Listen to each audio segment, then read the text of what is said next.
The insurance claim was already being processed before I even woke up. That was the first thing I heard when I opened my eyes in the intensive care unit. My vision was blurry at first. White ceiling lights.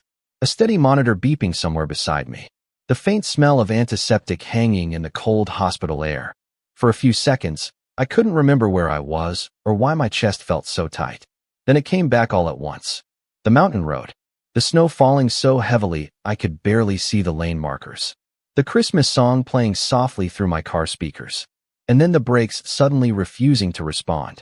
I closed my eyes again, trying to steady my breathing. A nurse noticed I was awake and quickly walked over. "Mrs. Carter? Can you hear me?" I nodded weakly. My throat felt dry like sandpaper. "You were in an accident," she said gently. "You're very lucky to be alive." Lucky. The word echoed strangely in my head because nothing about that night felt lucky. I remembered gripping the steering wheel as my sedan slid across the icy road outside Aspen Ridge. I remembered the guardrail rushing toward me. I remembered praying quietly under my breath, not for myself, but for my son, for Daniel. Because even then, in what I thought might be my final moments, I was still thinking like a mother. The nurse adjusted my blanket before stepping away to call the doctor. That was when I heard voices outside my room. Low, urgent, familiar. If she remembers anything, we're in trouble. Vanessa, my daughter-in-law. I would have recognized her voice anywhere. Sharp but polished, always sounding sweet enough for church dinners and neighborhood parties. "Keep your voice down," Daniel whispered back. The mechanic already said it looked accidental. My heart stopped for one terrifying second. The room suddenly felt smaller, colder. I stared toward the partially open door, barely breathing. "We can't wait forever," Vanessa muttered. "The policy only pays after everything is finalized." Policy. My mind latched onto that single word. Earlier that week, an old friend named Margaret Ellis had called me unexpectedly. Margaret used to manage accounts for an insurance office in Denver before she retired. I still remembered the hesitation in her voice. "Evelyn," she had said quietly, "why would you take out a $2 million life insurance policy at your age?" At first, I laughed because I thought she had the wrong person. But she hadn't.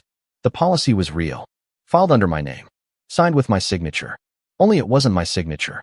I told myself there had to be some misunderstanding. Daniel would never do something like that to me. My Daniel who used to leave me handmade birthday cards on the kitchen counter every June. My Daniel who cried at his father's funeral and promised he would always take care of me. But lying there in that hospital bed, listening to my son whisper outside my door like a stranger discussing business, something inside me quietly broke. Not loudly, not dramatically, just a soft crack deep in my chest where trust used to live.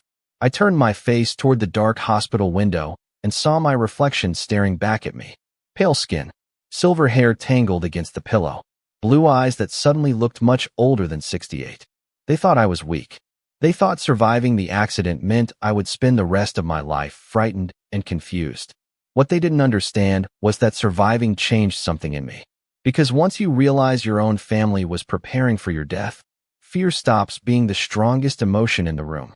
The doctors kept me in the hospital for 4 days after the accident. 4 long days of monitors beeping through the night and nurses checking my blood pressure every few hours while snowstorms rolled across the Colorado mountains outside my window. Daniel visited every afternoon carrying coffee cups and worried expressions, playing the role of a devoted son so convincingly that even the nurses complimented him. Vanessa came twice. The first time, she brought pale yellow roses and kissed my forehead softly enough to look loving in front of everyone else. The second time, she spent most of the visit standing near the window texting someone while pretending to listen to the doctor explain my recovery plan. I watched both of them carefully now. That was the strange thing about betrayal. Once you finally saw it clearly, you started noticing details that had always been there. The small pauses before they answered questions. The nervous glances between them. The way Vanessa suddenly became overly interested whenever finances were mentioned. Before the accident, I would have ignored those things. Mothers are experts at protecting themselves from ugly truths about their children. But lying in that hospital bed gave me too much quiet time to think. Too much time to replay the past year in my mind, like old home videos. After my husband Thomas passed away 3 years earlier, Daniel had insisted I move closer to him and Vanessa in Cedar Glen. "We worry about you living alone," he had said back then, standing in my kitchen with his hands shoved into the pockets of his winter coat. You should be near family. At the time, it sounded loving. Responsible. The kind of thing a good son would say. I sold the larger house outside Denver 6 months later and bought a smaller 2-bedroom cottage less than 15 minutes from Daniel's neighborhood. It was modest but cozy, with white shutters and a maple tree in the front yard that turned brilliant shades of orange every October. I truly believed I was entering a quieter, safer chapter of my life. Vanessa even helped me decorate the guest room. She picked soft blue curtains and placed framed family photographs along the hallway like something out of a magazine. Looking back now, I realized she was building trust carefully, one small gesture at a time. The changes started slowly after that. Daniel began asking questions about my retirement accounts during casual dinners. Vanessa offered to help organize my paperwork because she claimed I should not deal with stress at my age. Last Thanksgiving, she convinced me to add Daniel's name to one of my checking accounts just in case of emergencies. At Christmas, Daniel suggested updating my will because laws change all the time. None of it seemed alarming then. They always wrapped their requests inside concern, inside kindness, inside the language of family. On my final night in the hospital, I could not sleep. Snow tapped softly against the window while the hallway lights cast pale shadows across the room. Around 2 in the morning, my phone buzzed quietly on the bedside table. It was Margaret Ellis. I stared at her name for several seconds before answering. I heard about the accident, she whispered immediately. Evelyn, listen to me carefully. I looked deeper into that policy. I sat up slowly despite the ache in my ribs. What did you find? There was a long silence on the line before she spoke again. The paperwork was submitted from Daniel's office computer. My chest tightened. Outside my room, the hospital hallway remained perfectly still. There is more, Margaret continued carefully. The policy was increased twice after your accident history report came back clean. I frowned. Accident history report? Insurance companies check risk factors before approving large payouts, she explained quietly. Someone wanted to make sure you looked healthy enough to insure, but old enough to justify the policy. I closed my eyes. For the first time in my life, I felt something colder than grief. It was not panic. It was clarity. A terrible, sharp clarity that settled heavily inside my chest while snow continued falling outside the hospital window. Because deep down, I already knew Margaret was not calling to warn me about paperwork anymore. She was warning me about my own family. Daniel drove me home from the hospital the next morning in complete silence. Snow covered the sidewalks of Cedar Glen in soft white layers, and the entire town looked peaceful enough to belong on a Christmas postcard. People carried shopping bags down Main Street. Children in bright winter coats laughed outside the bakery near the courthouse square. Everything looked painfully normal.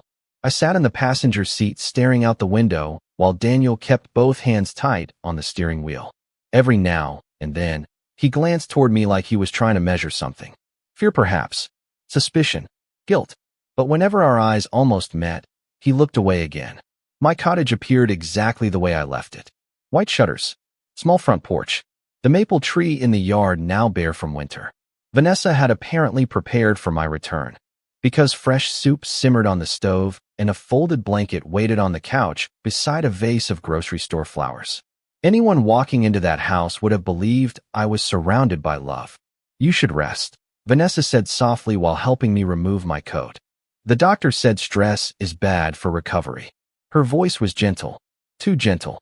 I thanked her anyway because pretending had suddenly become very important. I understood something now that I had never understood before. Dangerous people become careless when they think you trust them completely. So I smiled. I drank the soup. I even allowed Vanessa to fuss over my medication schedule while Daniel stood nearby, pretending to check work emails on his phone. But inside, every nerve in my body stayed alert. That evening, after they finally left, I locked the front door and sat alone in the quiet living room listening to the old grandfather clock tick beside the fireplace. The silence felt different than it used to. Heavier somehow, like the walls themselves knew something terrible had entered the house with me. I picked up the framed photograph sitting on the side table beside my chair. It showed Daniel at age 12 standing beside Thomas during a fishing trip near Lake Dillon, both of them smiling proudly while holding trout almost too large for Daniel's small hands. I stared at that photograph for a very long time because I could not reconcile that little boy with the man whispering about insurance payouts outside my hospital room. Around 9 o'clock, my phone buzzed again. "Margaret, I sent something to your email," she said quietly after I answered. "Do not open it while anyone else is near you." My stomach tightened immediately. I walked into the kitchen, turned on the small lamp above the sink, and opened my laptop carefully. The email contained scanned documents from the insurance company, policy approvals, digital signatures, financial disclosures. I moved slowly through each page until I reached the beneficiary section. Daniel Carter, Vanessa Carter, 100% shared payout, $2 million. My hands went cold against the keyboard. But it was not the amount that unsettled me most. It was the date. The policy had been finalized only 11 days before my accident. I kept reading. Additional documents showed repeated calls from Vanessa to the insurance office asking detailed questions about claim processing timelines. One note from an employee stood out clearly on the screen. Beneficiaries appear anxious for policy activation period to complete. I leaned back slowly in my chair. Outside, snow drifted quietly beneath the streetlights while my refrigerator hummed softly behind me. Somewhere down the block, a dog barked once before everything became still again. That was when another memory surfaced unexpectedly. 2 weeks earlier, Vanessa had insisted I drive to Aspen Ridge alone to deliver holiday gifts to one of Thomas's cousins. "It will be good for you to get out of town for the day," she had said cheerfully while packing cookies into a tin container for the trip. At the time, it sounded thoughtful, caring even. But now I remembered something else. The strange way Daniel avoided looking at me that morning. The way Vanessa hugged me longer than usual before I left. Suddenly, every small detail rearranged itself inside my mind like puzzle pieces finally locking into place. I closed the laptop carefully and stared out the dark kitchen window. My reflection looked calm, much calmer than I actually felt, because the truth was becoming impossible to ignore now. Someone had not only prepared financially for my death, someone had expected it. The next few days settled into a strange routine that felt almost normal on the surface. Every morning, Daniel stopped by before work carrying coffee from the little cafe on Pine Street.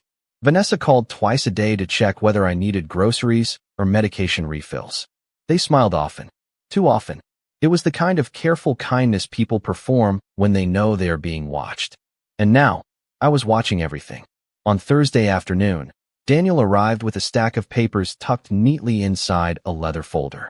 "Nothing urgent," he said casually while setting the folder on my kitchen table. "Just some estate planning documents Vanessa found online. We figured it would help simplify things in case another emergency ever happens." Another emergency.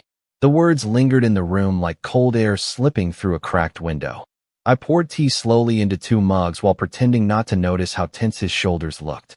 "You always were practical like your father," I said softly. Daniel smiled at that, but it did not reach his eyes. He opened the folder and began pointing at different sections filled with legal language about property transfers and medical authority. Most of it sounded harmless enough to someone who was frightened or exhausted. But I was neither anymore. I noticed the details now. Temporary asset control, joint authorization, transfer upon incapacity. Words designed to sound responsible while quietly moving power from one pair of hands to another. "You do not have to decide today," Daniel added quickly. "Vanessa just thought it might ease your stress." I looked down at the papers for a long moment before lifting my eyes toward him. For just a second, I saw something raw flicker across his face. Not concern, not love, anticipation. The same look people have while waiting for lottery numbers to be announced on television. I closed the folder gently. "I trust you," I said with a tired smile. "Let me think about it for a day or 2. Relief washed over his face so quickly he could not hide it. "Of course, Mom." After he left, I carried the folder into the living room and placed it beside Thomas's old recliner. The afternoon light slanted through the windows, casting long shadows across the hardwood floor while the grandfather clock ticked steadily near the fireplace. I sat there quietly remembering another afternoon almost 20 years earlier when Daniel came home from high school with a broken wrist after falling from his bicycle. Thomas had spent the entire evening helping him eat dinner one-handed while I wrapped ice packs and dish towels for the swelling. Back then, protecting our son had felt as natural as breathing. Parents never imagine the day they might need protection from their own child. Around sunset, Margaret called again. I found something else, she said immediately. Papers shuffled softly on her end of the line. There was a secondary inquiry tied to the policy. My stomach tightened. What kind of inquiry? Long-term care estimates, she answered quietly. Someone compared nursing facility costs against policy payouts. I closed my eyes slowly. Outside my front window, snow drifted gently beneath the fading orange sky, while Christmas lights blinked across neighboring houses. Somewhere nearby, children laughed while building snowmen in their yard. Ordinary life continuing peacefully around me, while my own life felt like it was quietly splitting apart underneath the surface. Evelyn, Margaret said carefully, I think they expected you to become dependent first. The accident may have sped things up. I gripped the phone tighter. Suddenly, dozens of moments from the past year replayed inside my head with terrifying clarity. Vanessa casually mentioning retirement communities during dinner. Daniel insisting I should stop driving long distances because roads are dangerous at your age. The repeated conversations about simplifying finances. At the time, it all sounded protective, loving even. But now I understood what they were really doing.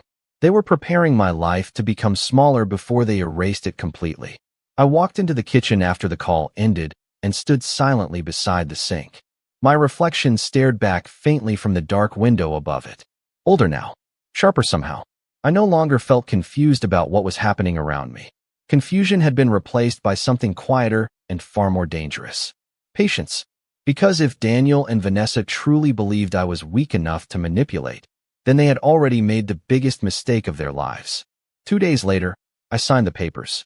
At least, that was what Daniel and Vanessa believed. The three of us sat around my dining table on Sunday afternoon while snow drifted softly beyond the windows and a casserole baked in the oven, filling the house with the familiar smell of rosemary and butter. Vanessa wore a cream-colored sweater and pearl earrings that made her look wholesome enough for a holiday catalog. Daniel sat beside her with his sleeves rolled neatly to his elbows, tapping a pen nervously against the table while pretending to explain legal terms he barely understood himself. I listened quietly, nodded in the right places, asked careful questions in a voice soft enough to sound uncertain. This just helps avoid complications later, Vanessa said with practiced warmth.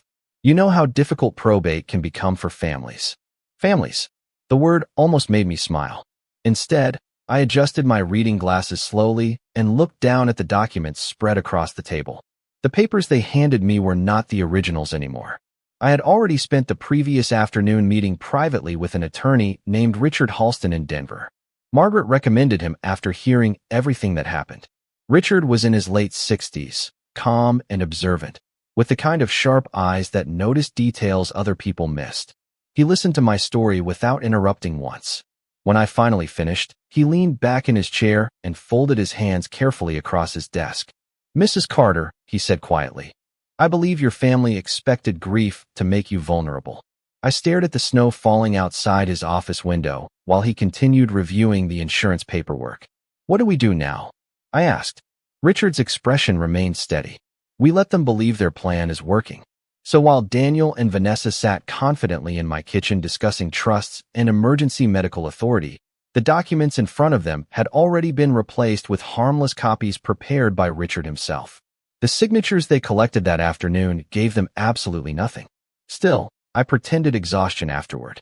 I even allowed Daniel to help me upstairs like a fragile old woman recovering from trauma. You should really consider having someone stay with you overnight, Vanessa said while following us toward the staircase. Just until you are stronger. Stronger. I noticed now how often she used words that implied weakness. Frail. Vulnerable. Confused. As though repeating them enough times might eventually make them true. I will be fine, I answered gently. Your father taught me to be tougher than I look. Something shifted briefly in Daniel's face at the mention of Thomas. Guilt perhaps. But Vanessa touched his arm lightly before either of us could say another word. After they finally left that evening, I walked slowly back downstairs and locked the front door. Then I crossed the living room, reached beneath the side table beside the couch, and pulled out the small digital recorder Richard had given me earlier that day. Every conversation from the afternoon had been captured clearly. Every mention of incapacity. Every attempt to pressure me into surrendering control of my finances. I sat quietly on the couch listening to their voices play back through the tiny speaker while the fire crackled softly nearby. Hearing Daniel speak that way hurt more than I expected. Not because he sounded cruel. That would have been easier somehow. He sounded practical, detached, like a man discussing a business transaction instead of his own mother's life. Around 10 o'clock, my phone buzzed with a text message from Vanessa. Just checking on you. Make sure you take your medication before bed. Love you. I stared at the screen for a long moment before setting the phone face down on the coffee table. Then I opened the folder Richard prepared for me earlier that afternoon. Inside were copies of every insurance document, fraudulent signature comparison reports, and a list of private investigators specializing in financial exploitation cases. Resting on top of everything was Richard's handwritten note. People become reckless when they think they are close to winning. I read that sentence twice while the house settled quietly around me. Outside, Christmas lights shimmered across neighboring rooftops while snow continued covering Cedar Glen in soft silence. Somewhere nearby, church bells rang faintly through the cold evening air. It should have felt comforting. Instead, it felt like the calm before something irreversible. 3 days before Christmas, Vanessa invited me to dinner at their house. The invitation sounded casual enough over the phone. Daniel found those old family photo albums in the attic, she said brightly. We thought it would cheer you up to go through them together. Cheer me up. Everything suddenly revolved around managing my emotions now, as though grief and confusion were expected to soften me into obedience. Still, I agreed to come. Richard believed the more comfortable they became, the more careless they would grow. Snow covered the Carter driveway when I arrived just after 6 o'clock. Warm yellow lights glowed through the windows while Christmas music drifted softly from inside the house. Vanessa greeted me at the door wearing another perfect smile and holding a glass of sparkling cider already poured for me before I even removed my coat. You look much stronger, she said while helping me inside. That is wonderful news. I thanked her quietly and stepped into the living room, where Daniel stood beside the fireplace pretending to untangle Christmas lights. He looked tired. Dark circles sat beneath his eyes now, and he flinched slightly when he saw me standing there.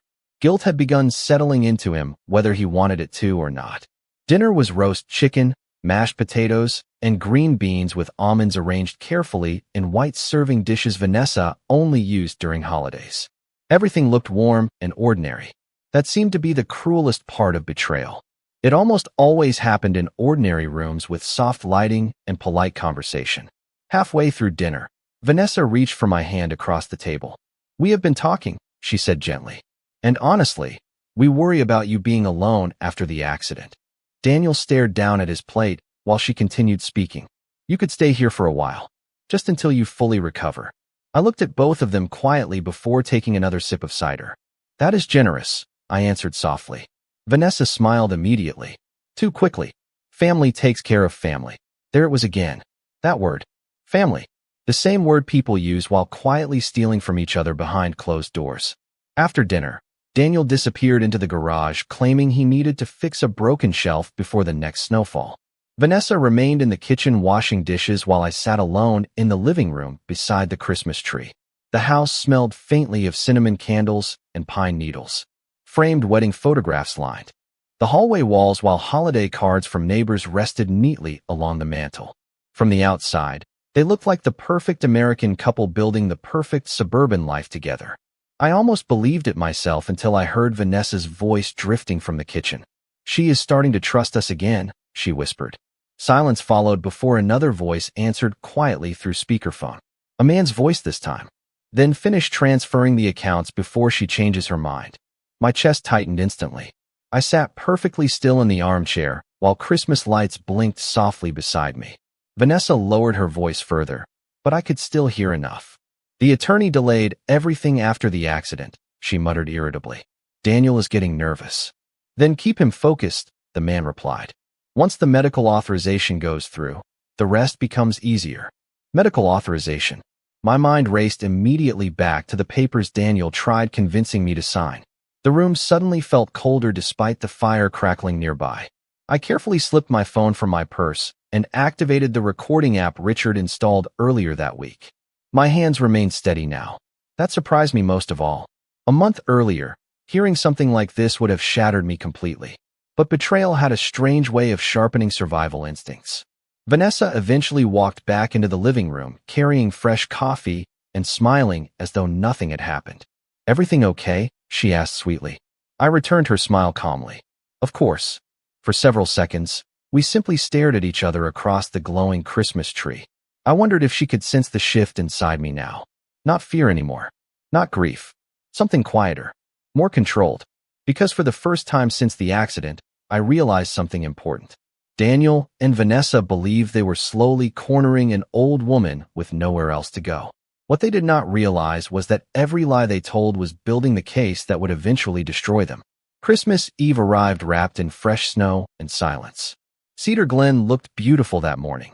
Church bells echoed softly through downtown, while white lights shimmered across storefront windows and families hurried through the streets carrying wrapped presents and bakery boxes tied with red ribbon. I stood in my kitchen watching snow collect along the porch railing while coffee cooled slowly in my hands. Somewhere in another life, this would have been the kind of morning Thomas loved most. He always woke early on Christmas Eve to make pancakes and play old jazz records while Daniel tore through wrapping paper before sunrise. Back then, our home felt safe. Honest. I no longer knew when that feeling disappeared. Around 10 o'clock, Richard called with an update. "We confirmed the financial activity," he said calmly. Papers shuffled softly in the background of his office. "There have been multiple attempts to access your retirement accounts using medical authorization requests." I leaned against the kitchen counter without speaking. Outside the window, a delivery truck rolled slowly past the house, while children dragged sleds down the sidewalk nearby. Ordinary life continuing again, while mine felt suspended somewhere darker and quieter. "There is more," Richard added carefully. The investigator traced several debts connected to Daniel. I closed my eyes briefly. "How bad?" "Credit cards, personal loans, sports gambling websites." His voice softened slightly. "Substantial amounts." For several seconds, I said nothing at all, because suddenly another memory surfaced with painful clarity. Last spring, Daniel borrowed $5,000 claiming his business needed temporary payroll help after a delayed contractor payment. He looked embarrassed asking for it. Ashamed even. I gave him the money immediately because mothers do not hesitate when their children seem desperate. A few weeks later, Vanessa appeared with an expensive designer handbag at a neighborhood barbecue. At the time, I convinced myself there had to be a reasonable explanation. Now I understood there probably had not been one. "Mrs. Carter," Richard continued carefully, "people under financial pressure make reckless decisions." Reckless decisions. Such polite words for something so ugly. After the call ended, I drove slowly to the cemetery just outside town where Thomas was buried beneath a tall pine tree overlooking the frozen hills beyond Cedar Glen. Snow covered the ground in soft, untouched layers while wreaths and artificial poinsettias decorated nearby graves. I stood there quietly for a long time with my coat pulled tightly around me against the cold wind. "I do not know who our son became," I whispered softly into the still winter air. Saying the words aloud hurt more than I expected, because despite everything I had discovered, part of me still searched desperately for some misunderstanding hidden beneath all the lies. But the evidence kept growing heavier, colder, harder to deny. That evening, Daniel invited me to attend Christmas dinner at their house the following day. "Nothing fancy," he said over the phone. "Just family." Family. The words sounded hollow now coming from him. Still, I agreed immediately. Richard believed they were preparing one final push before the new year. Vanessa especially seemed increasingly impatient, according to the investigator monitoring their financial activity. "Pressure creates mistakes," Richard reminded me earlier that afternoon. By Christmas night, snowstorms had covered nearly every road outside town. Their house glowed warmly against the dark hillside when I arrived just after sunset, carrying a pecan pie from the bakery on Main Street. Vanessa opened the door smiling brightly, but I noticed something different immediately. Nervous energy pulsed beneath her calm expression now. Her eyes moved constantly. Her hands shook slightly while taking my coat. Daniel looked worse. Pale. Exhausted. Like someone barely sleeping anymore. Dinner passed beneath forced laughter and carefully rehearsed conversation. Vanessa kept refilling my wine glass despite my polite refusals. Daniel barely touched his own food. Halfway through dessert, Vanessa finally placed another folder carefully on the dining table beside my plate. "We were hoping you could sign a few final documents tonight," she said softly. "Just simple medical backup forms in case of emergencies." There it was, the moment they had been building toward for weeks. I looked down at the folder quietly while Christmas lights reflected across the polished table surface between us. Then I lifted my eyes slowly toward Daniel. He could not even meet my gaze anymore. And in that exact moment, I realized something heartbreaking. Vanessa may have engineered the plan, but my son had already chosen his side. The dining room fell completely silent after Vanessa slid the folder toward me across the table. Outside, snow pressed softly against the windows while Christmas lights reflected across the polished silverware between us.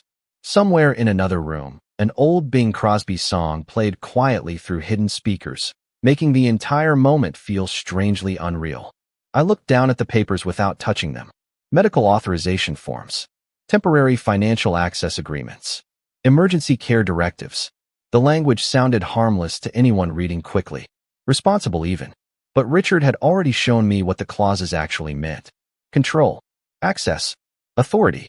Step by careful step, they were trying to position themselves to manage every remaining piece of my life. Vanessa folded her hands together politely while watching me. "We just want to make sure everything is protected if another accident happens," she said softly. "Another accident." Daniel finally lifted his eyes toward me then, and for the first time in weeks, I saw something close to panic sitting behind them. Not because of guilt anymore, because he sensed something shifting. I removed my reading glasses slowly and placed them beside my dessert plate. "Do you know what your father used to say every Christmas?" I asked quietly. The question caught both of them off guard. Daniel blinked in confusion. "What?" "He always said people reveal their true character during difficult winters." I smiled faintly while smoothing one hand across the edge of the folder. "Some people become generous. Some become desperate." Vanessa's expression tightened almost invisibly. "Evelyn," she began carefully, "nobody is trying to pressure you." "No." I reached calmly into my purse and removed my phone. Then I pressed play. Vanessa's voice filled the dining room immediately. "She is starting to trust us again." The color drained from her face so quickly it almost looked unreal beneath the Christmas lights. The recording continued. The unidentified man discussing account transfers. Vanessa talking about medical authorization.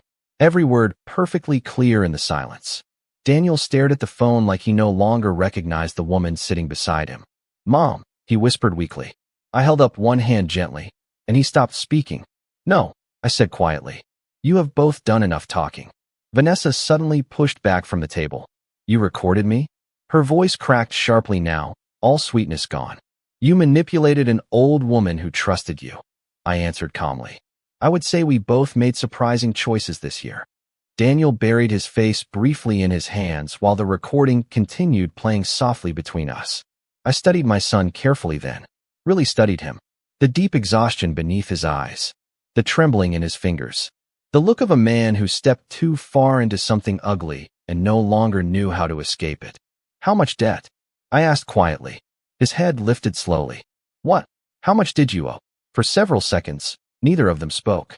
Finally, Daniel looked away toward the dark window beside the Christmas tree. "Almost $400,000, he admitted hoarsely. Vanessa closed her eyes briefly like she wanted him to stop talking, but it was too late now. The truth had finally entered the room. "Sports betting," he continued quietly. "Business loans. Credit cards." I felt sadness settle into me then. Not shock anymore. Just sadness. Because suddenly I understood how greed had entered my family so quietly. Not through monsters. Through weakness. Through fear. Through people convincing themselves they deserved one terrible choice after another. Vanessa straightened abruptly beside him. "We never wanted anyone hurt," she snapped defensively. "We were trying to survive." I looked at her steadily across the table. "You filed life insurance paperwork 11 days before my brakes failed." Her face went completely still. Daniel looked toward her instantly, confusion flooding his expression. "What?" he whispered. For the first time all evening, Vanessa seemed unable to control the room.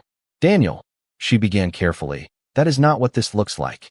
But before she could continue, headlights swept across the front windows outside. Then came the soft sound of car doors closing in the snow. Daniel turned pale immediately. Vanessa stopped breathing altogether for one frozen second. I reached calmly for my coffee cup while footsteps approached the front porch. Richard told me pressure creates mistakes, I said softly. Tonight, both of you finally made enough of them. The knock on the front door echoed through the house, so softly it almost sounded polite. Nobody moved at first. The Christmas lights continued blinking across the tree while the fire crackled quietly behind Daniel's chair. Outside, snow fell steadily beneath the porch lantern, covering the driveway in smooth, untouched white. Then came a second knock, firmer this time. Vanessa stood frozen beside the dining table, her face pale beneath the warm golden light. Daniel looked like he might collapse entirely. I reached calmly for my coffee cup and took one slow sip before speaking. "You should answer the door," I said quietly.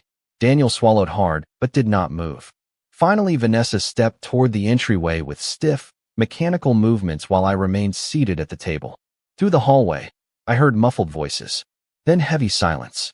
A moment later, Richard Halston entered the dining room beside two investigators wearing dark winter coats dusted with snowflakes. Nobody raised their voice. Nobody needed to. The truth already filled every corner of that house. Daniel stood slowly from his chair, while one investigator placed a folder carefully on the table beside the untouched dessert plates. "Mr. and Mrs. Carter," he said evenly, "we need to ask you both several questions regarding insurance fraud, financial exploitation, and falsified authorization requests." Vanessa immediately straightened her shoulders like someone preparing for battle. "This is ridiculous," she snapped sharply. "You cannot just walk into our home on Christmas." Richard looked at her calmly. "Actually, we can when there is probable cause." Daniel still had not said a single word. He simply stared at the floor while the room around him quietly collapsed. I watched my son carefully then, searching for anger or denial or outrage. Instead, all I saw was exhaustion. Deep, unbearable exhaustion. One investigator began reviewing documents, while another quietly informed them of their rights regarding the investigation.